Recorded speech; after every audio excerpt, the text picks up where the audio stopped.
And although interest rates are much lower today, including future rate hike forecasts, the average mortgage payments are much higher than in 1990. Now you know where I'm heading with this, and I don't like to make a doom and gloom video, but the shit's about to hit the fan! Hi everybody and welcome back to my channel. There are lots of videos and articles on this topic, but it can be very complicated to understand. So, in this short video, I'm going to explain in simple terms what everybody's predicting will happen to the housing market in 2023, why it will happen, and what a property crash is.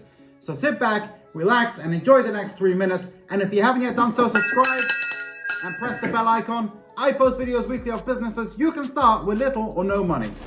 First, the boring part. In today's news, the UK house prices are falling at the highest rate since February of 2021.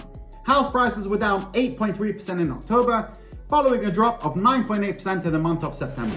Now in 2009, the average house price in the UK was £150,000. Today, it's over £290,000. That's an increase of over 85%. This has been caused by limited supply and very low interest rates. With interest rates rising quickly, inflation rampant, and being we're in a recession or about to go in one, how much will this affect the housing market in 2023? Let's start by first discussing the ratio of house prices to average earnings. The average house price to earnings ratio is currently at its highest level, even more than its 2008 peak and the 1990 housing crash, and currently stands at an overall average of 7 times higher than earnings.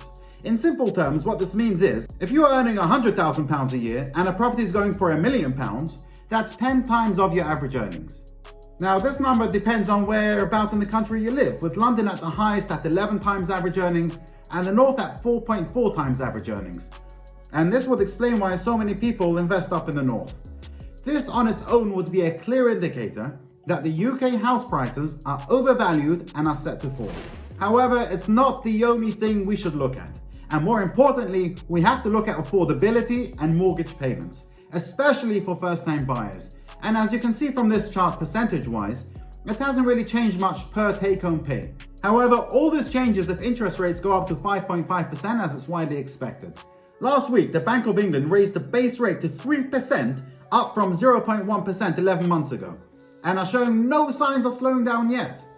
This will result in mortgage payments rising to 45% of take-home pay, and this is a level not seen since the crash of 2007 and not much lower than the peak of 1990. And what this is doing though is pushing affordability, which till now was almost non-existent, to completely non-existent, especially with first-time buyers. And the interesting thing is, in 1990, interest rates reached around 15% and there were lots of repossessions. And to those that say it's only going to peak at 5.5% and nowhere near the 15% back in 1990, and we managed then okay, true, but in 1990, the average house price in the UK was just over £40,000, and today it's almost £300,000. And although interest rates are much lower today, including future rate hike forecasts, the average mortgage payments are much higher than in 1990. Now you know where I'm heading with this, and I don't like to make a doom and gloom video, but the shit's about to hit the fan.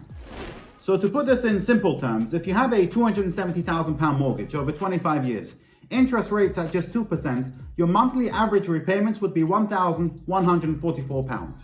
If mortgage rates increase to 6%, your monthly payments would increase to £1,740. And that's an increase of almost £500 per month or £6,000 a year. And many people cannot afford that. And that's not even including the rise of inflation and the cost of living. Add that on top and we're running into problems.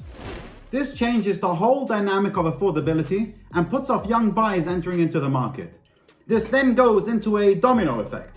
House prices too high, inflation and cost of living rising, tax rising, interest rates going up. All this results into unaffordability, bank repossessions, lots of stock, no buyers, and if there's no buyers, too much supply, not enough demand. Then what happens? Price drops. And this is what a property crash is and how it happens.